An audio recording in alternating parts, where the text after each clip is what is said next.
నమస్తే హరీష్ అన్న, బాగున్నావా? బాగానే ఉంటావులే. బాగుండాలనే కోరుకుంటా.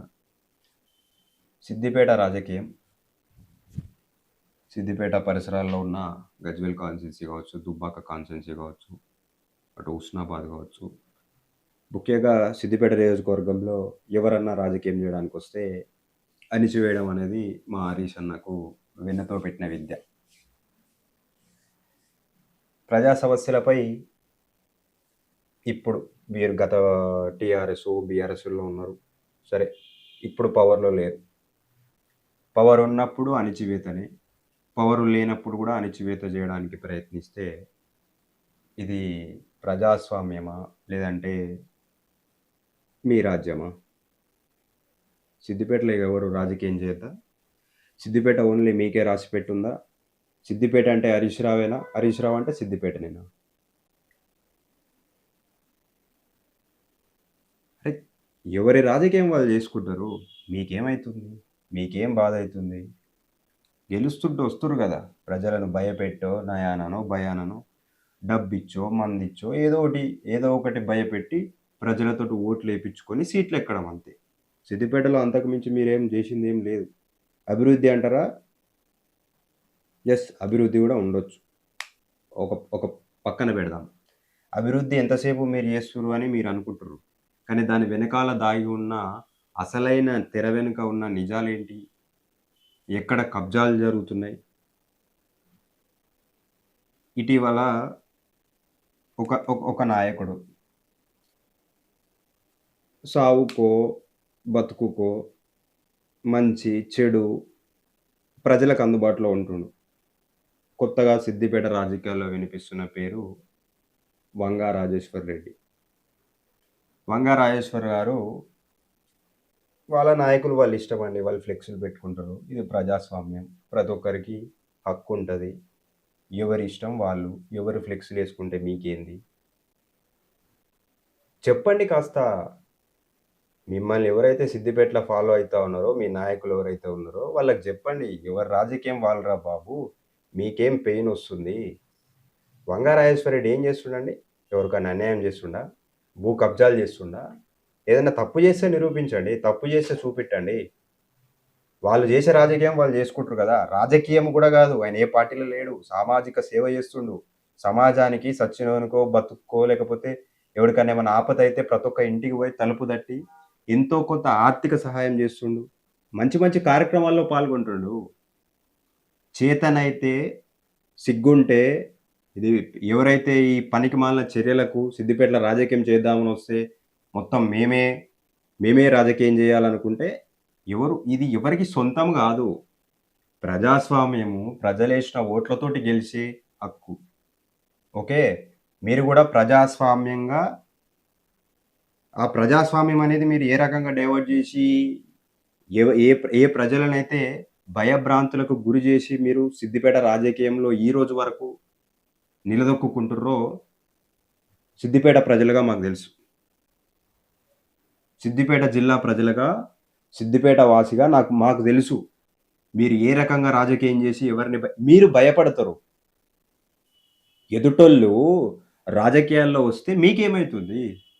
ఆనాడు చక్రధర్ గౌడ్ వస్తే ఫోన్ ట్యాపింగ్ చేసి అది చేసి ఇది చేసి ఆయనను మానసికంగా చాలా ఇబ్బంది పెట్టే ప్రయత్నం చేశారు. ఇలా వంగారాజేశ్వర రెడ్డి గారు ఆపత్తికో సంపత్తికో 5దో 10దో ఇచ్చుకుంటూ వస్తుంటే మీకేమవుతుంది? మీకే మిమ్మల్ని వచ్చి హరీష్ రావు నువ్వు ఇది కబ్జా చేసినావు అన్నాడా? భూమి కబ్జా చేసినావు అని చెప్పిండా? లేకపోతే ఫామ్ హౌస్ కట్టుకున్నావు అని చెప్పిండా? లేకపోతే సిద్దిపేటల చిన్న చిన్న చిన్న నాయకులను అణిచివేస్తుండని చెప్పిండా?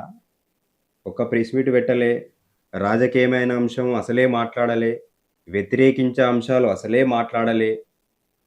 సిద్దిపేట మీది కాదు, సిద్దిపేట ప్రజలది. మనం ఎంతసేపు శాశ్వతం కాదు, రాజకీయాల్లో శాశ్వతం కాదు. ఇది గుర్తుపెట్టుకోవాల్సిన అవసరం ఉంది. ప్రతిపక్ష నాయకులు, సిద్దిపేటలో ఉన్న ప్రతిపక్ష నాయకులకు కూడా నేను విజ్ఞప్తి చేస్తున్నా. హరీష్ రావు చెప్పులు మోసేది ఉంటే చెప్పులు మోయండి హరీష్ రావు కాడికి పోయి. అది కాంగ్రెస్లో ఉన్నోళ్ళ, బీజేపీలో ఉన్నోళ్ళ, ఇంకా ఏ పార్టీలో ఉన్నోళ్ళ కానీ హరీష్ రావు చెప్పులు మోసేది ఉంటే, హరీష్ రావుకు చాకిరీ చేసేదుంటే, ఒక పార్టీలో ఉండి హరీష్ రావుకి చాకిరీ చేసేటోళ్ళుంటే ఈ పార్టీల నుంచి ఎళ్ళిపోండి.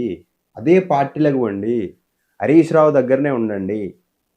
ఇలా సిద్దిపేటలో ప్రతిపక్ష రాజకీయ నాయకులను కూడా కొనుక్కొని, ప్రతిపక్షం గూడా నాదే, ప్రతిపక్షం నేనేది చెప్తే అది నడవాలనే నడిపిస్తున్న హరీష్ రావు స్ట్రాటజీని ప్రతిపక్ష పార్టీ పెద్ద నాయకులు గమనించాల్సిన అవసరం ఉంది. అది బీజేపీలో ఉన్నోళ్ళైనా, కాంగ్రెస్‌లో ఉన్నోళ్ళైనా, ఎవరైనా. చిన్న చిన్న జర్నలిస్టులు మాట్లాడతారు. చిన్న చిన్న జర్నలిస్టులు మాట్లాడినా, ఏ జర్నలిస్ట్ మాట్లాడినా గూడా అక్రమంగా కేసులు పెట్టడం, భూములు కబ్జాలు మీయి. సామాన్య ప్రజల హక్కులకు భంగం కల్పించి, భంగం జేసే నాయకులు మీరు. సిద్దిపేట మీ ఒక్కరి సొత్తు గాదు గదా! సిద్దిపేట అందరిది.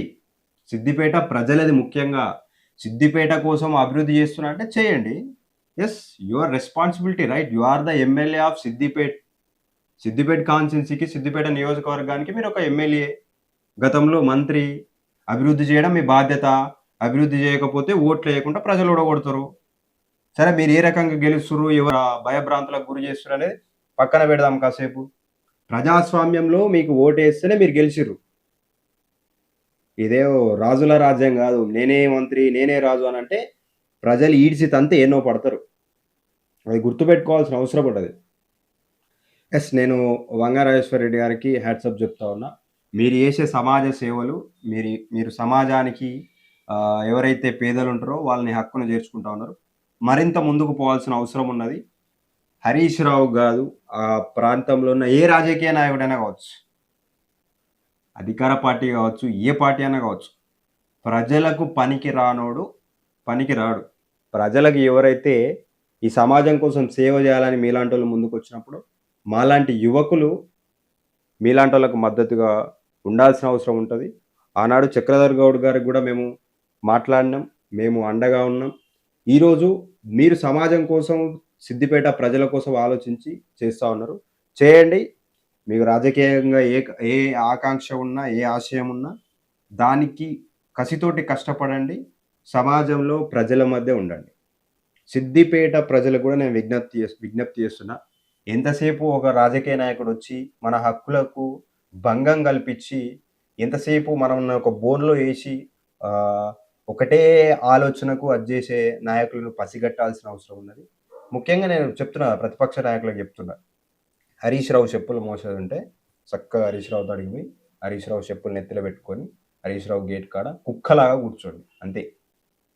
కుక్కలాగా కూర్చోండి. నేను ప్రతిపక్ష నాయకులకే చెప్తున్నా. Open fact. సిద్దిపేట రాజకీయంలో హరీష్ రావుకు తొత్తులుగా పనిచేస్తున్న ప్రతిపక్ష పార్టీ నాయకులు. Return my statement. సిగ్గు అనిపిస్తలేదా? ప్రతిపక్ష పాత్ర ఎందుకు పోషిస్తున్నాం? ప్రజల కోసం పోషిస్తున్నాం. అక్కడ ఉన్న ఎమ్మెల్యే మిమ్మల్ని శాసించే స్థాయికి ఎవడు దిగజారమన్నాడు? చెప్తారు చాలామంది నాకు మిత్రులు మాట్లాడేటప్పుడు. ప్రతిపక్ష నాయకులు పరంపోగులు కబ్జా చేస్తారు. ఆ పరంపోగులు బయటపడొద్దని హరీష్ రావు చెప్పులు మోస్తారు. ఇంతే కదా, ఇంకేముంటది? అంతకు మించి ఏముండదు కదా. నేను హరీష్ రావు గారికి విజ్ఞప్తి చేస్తున్నా. మీరు చేయమని చెప్తారా? ఫ్లెక్సులు చింపమని చెప్తారా? లేకపోతే వాళ్ళే సిగ్గు లేకుండా పోయి ఫ్లెక్సులు చింపుతారా? మాకు తెలివయి కానీ ఆ చింపేదో చింపిరు కదా, చెప్పండి. అరే నాయనా, మీకేం పెయిన్ వస్తుంది? మీకేం తలతిక్క పనులు ఎందుకు చేస్తుర్రు? ఎవడి రాజకీయం వాడు చేసుకుంటాడు. మన రాజకీయం మనం చేసుకుందాం. మనం ప్రజలకు దగ్గరగా ఉండాలి తప్ప ఇట్లాంటి చిల్లర మల్లర పనులకు దూరంగా ఉంటే నా విలువ ఉంటది, నాకు విఘ్నత ఉంటది. నేను ఒక ఉద్యమకారుడిని, తెలంగాణ కోసం కొట్లాడినోని నేను. నా విలువ తీయకుండ్రా నాయనా అని వేడుకోండి మీ కార్యకర్తలను, మీ నాయకులను, మీ చెప్పులు మోసేటోళ్ళను. ప్రతిపక్ష నాయకులు చెప్పులు మోసేటోళ్ళు ఉంటారు కదా, వాళ్ళకు కూడా చెప్పండి. సిద్దిపేట ప్రజలు కూడా ఆలోచించాల్సిన అవసరం ఉందని నేను చెప్తున్నా. ఎంతసేపు ఒక నాయకుడు ఏదో చూపిస్తుండు కదా తెర మీద అంటే, అది ఒక తెర మీద ఒక్కటే ఉంటుంది. తెర వెనుక ఏంది అనేది కూడా అంశాన్ని గుర్తుపట్టి ప్రజలే కదా ఇలా ఓటు అనే హక్కు మీకుంది. మేము చెప్తున్నాం. ఆ చెప్పిన దాని వెనకాల ఏముందో ఆలోచించుకోవాల్సిన అవసరం ఉంది. ఆలోచించుకొని ఆ అంశాన్ని ఆలోచించాల్సిన అవసరం ఉంది. సిద్దిపేటలో నేనే రాజు, నేనే మంత్రి అనుకుంటే రేపు పొద్దున 1000 మంది నామినేషన్ ఇస్తారు. ఎమ్మెల్యే గెలుస్తావు కావచ్చు. ఎమ్మెల్యే గెలుస్తావు కావచ్చు. నీ నీ రాజకీయ బలమో, లేకపోతే నీ డబ్బు బలమో, లేకపోతే ఇంకేదన్నా బలంతోటి నువ్వు గెలుస్తావు కావచ్చు. కానీ ఆ 100 మందో, 1000 మందో, 500 మందో నామినేషన్ ఏసినప్పుడే నువ్వు ఓడిపోయినట్టు. అర్థమైతుందా? సో, రాజకీయం అందరి హక్కు. ఎవరైనా రాజకీయం జేయొచ్చు. ప్రజలకు సేవ జేయొచ్చు. ఆ ప్రజలకు సేవ చేసే నాయకునికి ప్రజలే మద్దతుగుంటారని అనుకుంటున్నా. Thank you.